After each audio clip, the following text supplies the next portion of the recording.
Well, let me bring in our good buddy Ross Tucker, who joins us now. Westwood One CBS analyst. Ross is going to be on the call tonight. He'll be in the booth with Kevin Harlan, Commanders Eagles, Westwood One Radio. Okay. Yeah. Nice. All right. Nice.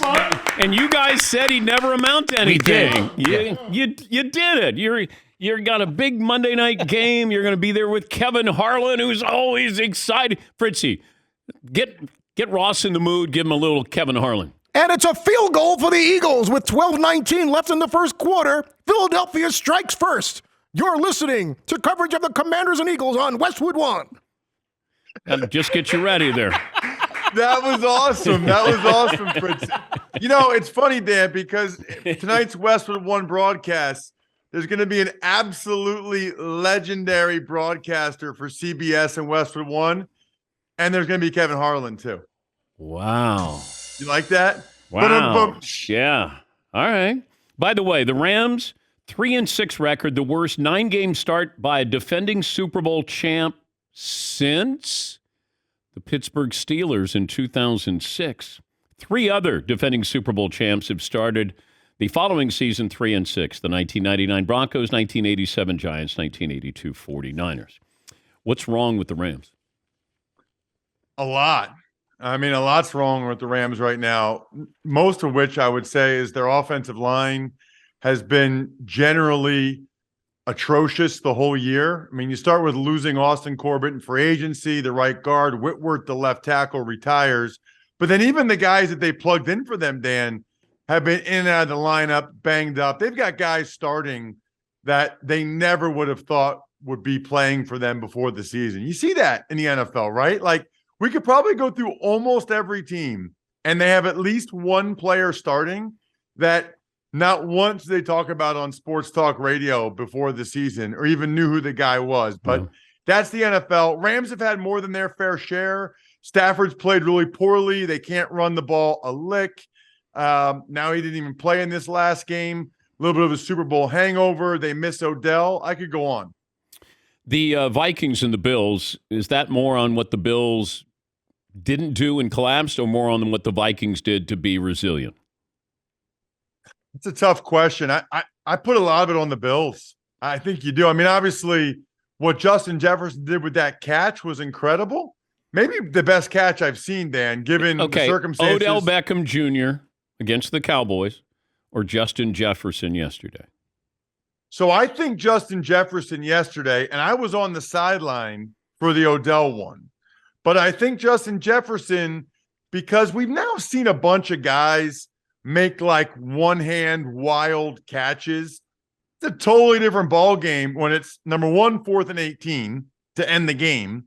And number 2, you have another NFL player, Dan, who had a better jump on the ball, had 2 hands on it, and was pulling it in. I have no idea how Jefferson had the strength to power the ball through with one hand when Cam Lewis had 2 hands on it. It's an absolutely incredible that he made that catch. Now, that being the case, that's a terrible play by Cam Lewis. It's 4th and 18. Volleyball spiked that thing. You know, that's why I have to say it's more of a collapse on the Bills. You're up 27-10. You don't score a touchdown in the second half. You don't score a point in the fourth quarter till that last field goal. You give up an 81-yard touchdown. Very, very rare in the NFL. That's a mistake. I didn't like the decision by McDermott to go for it when they were up 10. Allen throws the pick, a horrible pick. And I know he says, well, it was 4th down. Well, yeah, but part of the reason there's value in going for it potentially on 4th down, Dan, is because if you don't get it, you pin them deep. Well, if you throw a pick and they run it out 30 yards, you lose that benefit of going for it on 4th down, which I didn't like. And then obviously the late pick by Allen was bad. And the quarterback sneak, that's another one. Like those 2 game situations, I'd love to ask McDermott, did he make it clear to Allen, like, hey, we don't want a safety here, but ball security first. You know, safety's not the worst thing in the world. Make sure you secure the ball. Or on the 4th and 18, did they tell the defensive backs to knock it down? Clearly they didn't. More of a Bills meltdown than a Vikings win, although obviously what the Vikings did was really impressive. Okay, is this a standalone game, or is this something that might be a trend here with the Buffalo Bills? I think it's something that's a trend with both of these teams. The Vikings, I mean, they were losing 17-7 in the fourth quarter to Washington last week. Wait, you're all in on the Vikings? I'm saying that it's a trend both ways. It's a trend that, I'm kind of all in on the Vikings. Well, you can't be You're impressed. you're in on the Vikings. Absolutely. I Okay. think they're a top 5 team in the NFL. Top 5 team in the NFL. Okay, wait a minute. Hold on. Are they better than Kansas City? No. Are they better than the Eagles? No. Are they better than the Ravens? They're about right there. Yeah, I'd probably take them over the Ravens right now. Yes. Are they better than the Niners? Yes. Better than the Buccaneers? Yes, for sure. They're good. Okay. They're a good football team. I mean, they got 2 really good receivers. They got a stud running back. O-line's playing well. Cousins is playing well. Okay. Defense is much better than they were last year. They're good. All right. They are trending in the right direction. They'll be top 5 in the Ross Tucker podcast power rankings tomorrow. And the Bills might not be. Now it's lose back-to-back games that they shouldn't have. Josh Allen making critical mistakes at the wrong time. And now they have an uphill battle, Dan, just to win their division, let alone trying to get home field advantage, which should be significant for them in January. I was trying to understand the logic of Mike McCarthy, and I know everybody loves to use him as a piñata. You go back to Green Bay, and you have a 4th and 3, and you go for it. If you know you're going to go for it on 4th, do you change the play call on 3rd down? Was my concern with that. Because it felt hey, we're going to go for it. But I always think, how about we get the first down? So give me 2 plays to get the first down. And I don't know if Green Bay had that thought going into it. And then I wondered why you wouldn't, kick the field goal. Your thoughts? Totally agree. Kellen Moore, the play caller for the Cowboys, needs to know before the play, hey, we're going to go for it on 4th down here if we don't get it on 3rd. Now, maybe that happened, Dan. We're not there. I don't know. I don't know what McCarthy said, but maybe that happened. It certainly didn't seem like it based on the play call, because you think 2 downs, run the ball to be able to get 3 yards, because they were actually running it pretty effectively with Pollard, or you can use Dak's legs. My guess is that didn't happen, that they decided after 3rd down, let's go for it on 4th down. And I think that's because it would have been a relatively long field goal. And also because I think McCarthy thought if we don't score a touchdown, Rodgers is going to come down. He's hot now. He's finding this kid Watson. I think McCarthy kind of thought, I've seen this movie too many times. He's Ross Tucker. He'll be in the booth tonight. If you're listening on Westwood One Radio with Kevin Harlan, it'll be the Eagles against the Commanders. Colts and Raiders. Tell me what Jeff Saturday did that Frank Reich wasn't doing as head coach of the Colts. Well, the most obvious one was starting Matt Ryan at quarterback, which is ridiculous in the sense that, I know you probably heard this, Dan, but I've had multiple people tell me Frank Reich was told by Jim Irsay he had to bench Matt Ryan to go with Sam Ehlinger. So let me get this straight. Irsay 3 weeks ago tells Reich, you got to put Ehlinger in and bench Matt Ryan. Reich does it. They play terrible. He says, you got to fire the offensive coordinator, Marcus Brady. Poor guy. The next week, he fires him. Okay. They play terrible again. Then Reich gets fired. Saturday says, hey, you know what? I got this great idea. Why don't we play the quarterback that's been playing for like 15 years, actually knows what he's doing, and gives us the best chance to win? Irsay's like, brilliant. Go with it. And they win the game. I mean, I was feeling bad for Frank Reich. I mean, that's the biggest difference in the game. I said on the Even Money Betting podcast, Dan, I laid the points with the Raiders because Saturday said Ehlinger was the starting quarterback. Ehlinger's not ready. He can't play. I think the Raiders win that game if Ehlinger plays. But they kept it secret. Nobody knew. Matt Ryan came out, played well. Colts won. That's the biggest difference I saw. Trying to figure out this Raiders situation here. You got a new coach, a new GM, same owner, But it feels like if anybody's going to be expendable after this season, it's not going to be the GM or the coach. It's going to be the quarterback. What do you think? That is interesting because I have not heard anybody else say that. If you're Mark Davis, you need to think long and hard about that one. First of all, Derek Carr was, by anybody's assessment, a top 11 quarterback last year. And the biggest reason why the team went to the playoffs.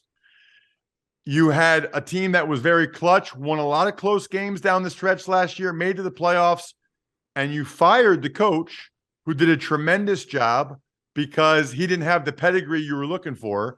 So you bring in McDaniels. It's been a disaster, Dan. Disaster. There's no chance that their record would be this bad if Bisaccia was still there. And by the way, they brought in Devontae Adams, and the record's still worse. If Mark Davis, somebody obviously talked Mark Davis into moving on from Bisaccia and Mayock to go with McDaniels. If I don't know who that person is, but if they convince him to get rid of Derek Carr, for what? How'd that work out the last time McDaniels got rid of the entrenched starting quarterback in the city where he was coaching? When he got rid of Jay Cutler. Yeah. He was gone a year later. I'm going to play Derek Carr at his press conference. And I want you to pretend as if you're a teammate. Let's say you're a lineman with the Raiders and you hear your quarterback say the following. I love Josh. I love the Carr. I love our coaches. They've had nothing but success, way more success than I've ever had. And, I'm sorry. Derek, sorry, continue. To finish that, sorry for being emotional. I'm just pissed off about some of the things, that a lot of us try and do just to practice what we put our bodies through just to sleep at night. And for that to be the result of all that effort pisses me off. Pisses a lot of guys off. It's hard knowing what some guys are doing. Like I said, just to practice what they're putting in their body just to sleep at night. Like just so we can be there for each other. And I wish everybody in that room felt the same way about this place. And as a leader, that pisses me off, if I'm being honest. All right, some guys, most of us. He's calling out somebody. How would you feel? There's a lot there. I mean, there's a lot there, Dan. First of all, he sounded sad, not angry, right? Like when you're angry, you're not like crying usually, right? You're not emotional. You're like, I'm pissed off. I'm angry. He sounded more sad than he did angry to me there. I'd be curious. That's one that he has to address now. I would say behind closed doors. If you're going to say that some guys are laying it all on the line and other guys aren't. I guess if you're one of the guys, Dan, that's laying it all on the line and taking whatever you're taking to sleep at night, I guess you like that the quarterback appreciates what you're doing for the organization and for the team. And if you're a guy that feels like you're getting called out, you're probably not real happy with it. Yeah. But you know what? What's funny, Dan? Nobody ever really thinks they're the one being called out. No one ever thinks it's them. They all think that they're the guy going through something that Derek's complimenting. No one thinks that they're the one guy not laying it all on the line that Derek's talking about. So when Tom Brady would say that when you were in New England that, hey, not everybody's given everything, and, you never thought that he could be talking to you. Well, I wasn't there that long, and he never said that. But I am sure he wouldn't have been talking about me because I was like the 8th of 8 O linemen. So I don't think I was really even on his radar screen enough, unless he was talking about like what I was doing, drinking beers or at lunch. I don't think he'd be referring to me. Chargers, Niners going in opposite directions. I guess I wasn't that impressed by the Niners, to be honest with you. I mean, Chargers are down a lot of guys. I mean, they don't have their Bosa. The Niners had their Bosa, and still a pretty close game. I was actually expecting more from the Niners last night. You're playing at home. You're coming off a bye. I kind of thought they would tear the Chargers apart. The Chargers hung in there. They weren't able to get it done in the second half, but the Chargers are down a lot of guys. Whereas, yeah, man, I got Justin Herbert. I got 6 drives in the second half, and I get no points. I mean, come on. Bad. I will say the Niners defense is pretty darn good. Yeah. But I'll flip that, Dan, and say, you got Debo and McCaffrey and all these guys, and you score 22 points against the beat up Chargers defense. I don't know. I wasn't, those two teams to me I was expecting more from the Niners. They're both middling teams. I'm not impressed. Well, all Jimmy G does is win, Ross. Evidently. Yeah, except for that Falcons game and the game after that against the Chiefs where they got killed. Oh, you're nitpicking there. Come on. Have fun tonight. Okay, don't screw it up. I won't. Going to be a blast. Thank you so much. That's Ross Tucker, CBS Westwood One color analyst and host of the Ross Tucker Football Podcast. Also has the Even Money Betting Podcast, and you can reach him at Ross Tucker NFL.